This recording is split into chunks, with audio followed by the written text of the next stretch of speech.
You're listening to Sips of Sanity, your toolkit for emotional and intuitive intelligence, or what we like to call the dirty work.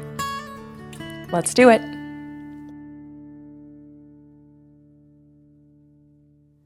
Hi, Kelly. Good morning. Good morning, everyone.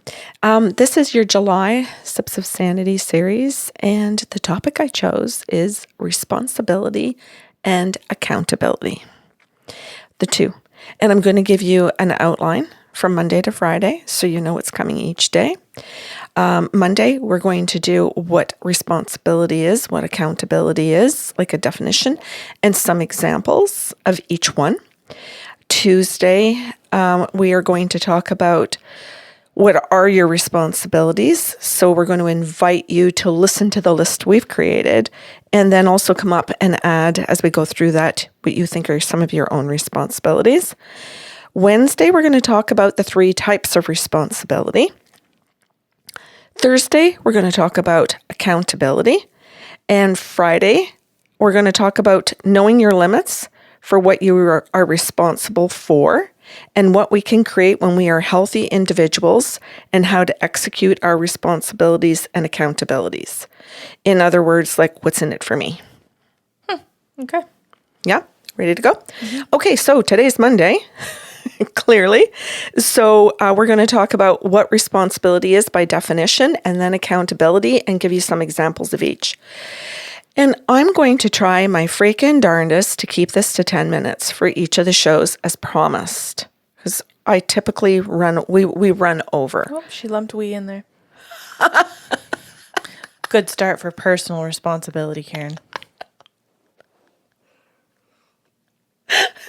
Sometimes there's a generous we, and sometimes there's a I threw you under the bus we. What a great way to start the series. Go on. Oh my God. When you put your gun away. My accountability gun? Yeah. Oh, I love it. Oh, that's so good, Kelly. Okay. You know what? The reason I looked up responsibility and accountability is because so many people get the two mixed up and think they're one and the same, and they think they're the same, like a synonym. Mm-hmm. Is that right? Is that the right word for that? Synonym? Yeah. And I thought, they're not synonyms. Sometimes they do blend, though, that a person is both accountable and responsible for the very same thing. But they are two separate things. And if we don't know the difference, we can slide into being both in a job or in a relationship, and then it just gets messy because we don't understand where the other person was supposed to be responsible for something, or the person who was actually accountable and not responsible, and vice versa for ourselves. Okay, well, hang on. Before jumping ahead, yeah, some people won't know how to make sense of what you're talking about, so let's go back and start with definitions. I thought they would, because I thought just to start off, they might sit there and go, yeah, that's describing me. But if they don't know the definitions, they might sit there and go, I don't get it. Okay. Responsibility is the duty to do something. You are the actual person that has to get the doing done. So when you're the one responsible, and we'll get into the examples almost immediately here, you have some form of control to perform this action. That's the definition of responsibility. And I've got responsibilities here and examples in different areas, Kelly. So one of them is personal, and it's the responsibility to know, for example, what is actually healthy for you. So it's your responsibility to put the food in your mouth. It's your responsibility to actually do the eating of the healthy food. That's responsibility. Okay. Another example, and this one's from a work environment, is a nurse has to actually follow the directions that the doctor sets out for the patient. Mm-hmm. So the nurse actually has to do the action of putting pills from a big bottle, for example, into a smaller bottle, or a little cup, filling up the water, handing it to the patient, and actually do the doing to give the patient the right amount of medication, and the right medication, or the water to drink with it, or the food to eat with it. So that's their responsibility, is to do that doing. And I would say particularly in that example, I picked that one on purpose because that one to me, this one's something that we can't really argue over. We can't really split hairs and say, well, it's not the nurse's responsibility to make them eat the drugs. No, we're saying specifically what the nurse's responsibility is by putting it into the cup and handing the right amount and the right drug to the patient. I think some nurses are going to come after you. I think for some of them, it is their responsibility to see it go down. Oh, it could be. Another responsibility could be that they have to see that the patient has actually swallowed it. Mm-hmm. Okay. Yes, I'm not saying it's not their responsibility to do more things. I'm just trying to say what some responsibilities are, and then later go into the accountability piece that is the doctor's. Mm-hmm. That's all I'm trying to do. Oh, I'm not trying to pick on any nurses and slice things up like that. Okay, I understand. They have to watch the person take the drug. Okay. And I'm sure there's lots more responsibilities for nurses than just the little couple that I gave in that instance. Okay. Then I went to a politician and I wrote down that some of their responsibilities are to actually write healthy policies. That's their responsibility.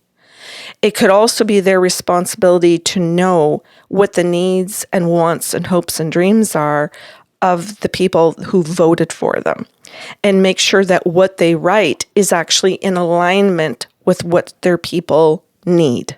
The next one I wrote is about a student, and a responsibility of a student is actually to sit down, pull out the books, or go online and actually research, going to different sites, pulling information together, assimilating it in a way that they've been taught to do, writing it. So again, it's all these actions, right? It's the research, it's the spending the time, it's the putting things together in an order to reflect that they've learned a process.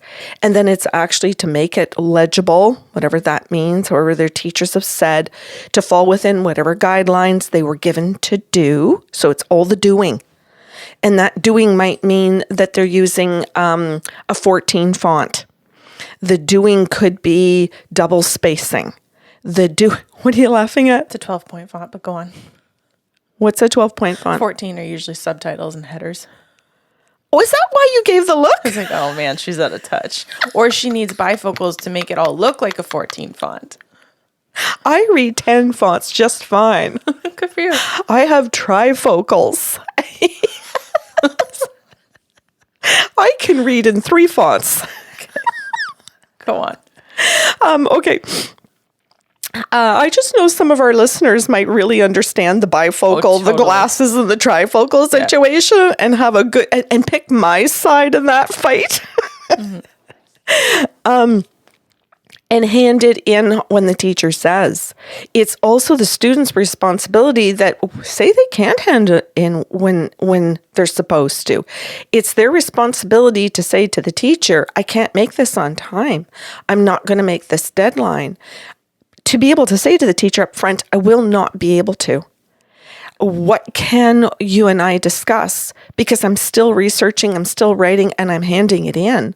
So and there's my responsibility is to say it won't be on time on Monday at 8:00 in the morning when you've said it's due. So I will be handing it in Tuesday morning or whatever it is, and to discuss that in advance, not to hand it just to hand it in Tuesday late. Mm-hmm. Or perhaps it is to hand it in Tuesday late with full explanation as to why. So that's their responsibility. Okay, now let's go down to accountability. This is the person, oh, wait, did you want to add anything else? Probably just to summarize that responsibility just means that you have been tasked to do something. Mm-hmm. You are expected to carry out an action. That's what we want to get across here. Mm-hmm. We'll leave it at that for now. Accountability. What does this mean? You are the person who sets the expectation and the consequences of what will happen when something that needs to be done doesn't get done and carries those out. And then I went back to my same examples. So now that I know what something is that's healthy to eat, I might teach that to my children. I'm accountable to teaching that to my children. So I buy the healthy food, I put the healthy food in the house. And then if the children are saying, say they come home and they're eating something that's unhealthy, then I'm holding them accountable that they've eaten something unhealthy. This is where it gets dicey. Wait. So this is where the response to that may very well be, okay, then I've told you that you can't eat unhealthy food. This is age appropriate, of course, right? The consequence of that is no technology. So then the example to further that means that I stick to that I literally remove the technology, that I follow through on what I say. So I'm holding them accountable. They've already eaten it. They've already gone ahead and done it. But the accountability is, no, I'm holding you accountable. Here's the consequence. You went ahead and you ate something. So now that means there is no book tonight, or there is no treat on Friday, or whatever it is. The reason I say that this is dicey is because you're illustrating an example where the parent is both responsible for something and has to play the role of accountability. So there's two things happening there. They have to provide the food. They are responsible for providing the healthy food. They are responsible for providing the healthy expectations as well. So this is kind of where, when you were mentioning that responsibility or accountability means you're the one who laid out the expectations, that's not always true, right? Like, you as the parent are saying it's you have to eat healthy. I have to provide it for you, and I have to hold accountability that this actually happens. Mm-hmm. So the kid isn't the one who is doing the accountability, right? Someone else laid out those expectations for them. Yeah. They are responsible to be good listeners. They are responsible to follow through with the eating of the thing, right? So sometimes you can play two hats at the same time. Usually with accountability and responsibility, that happens. Mm-hmm. And I picked these examples because they were some of the cleanest ones I could find, that it didn't get really messy with accountability and responsibility. Okay. But I found, well, you're a coach. You picked fucking politicians. You didn't pick a clean example of anything. Well, I wanted to go in different areas of life too. It's good. It's just not clean. Okay. Okay. So the next one is medical. Okay. And I stuck to the same ones, by the way. For accountability. Yeah, I tried. Well, I didn't try. I specifically picked the same examples with responsibility and took them into accountability. Mm-hmm. Okay. So now we're going to accountability in the nursing environment, and we're going to say that the doctor is the one that is accountable to knowing what medication the patient needed. They are the ones accountable to saying the right name of the drug, the right amount of drug that person needs, and giving that to the nursing station. So they're the ones that are actually accountable. So go ahead. I don't actually know if that's true. I do see what you're trying to say here, but like, I think ultimately the doctor is held accountable. Mm-hmm. Meaning that if there are slip-ups, it's in the doctor's name and the patient care falls on that person. That's my point. Okay, but again, that's where responsibility and accountability are really dicey, because I do think that many nurses are responsible to to access the right things, to give the right dosages. There's heavy responsibility on them. Doctors might be ultimately held accountable for what happens to that patient. Does that make sense? That's the point I'm trying to make, and that's why I picked this. I thought it actually was a good example. So maybe if there's a nurse in our or a doctor in our Patreon group that might write in and say, hey, I can split hairs with you and educate better, I would appreciate that. I thought in writing this that I was actually giving a good example, that the doctor has accountability at a certain level for certain amounts of information for their patient. Right. And ultimately, they're held accountable to that. So that might be like in a court of law or whatever, that it's on them at the end of the day. And that it's the responsibility of the nurse to follow through on that and make sure the patient gets it. Okay.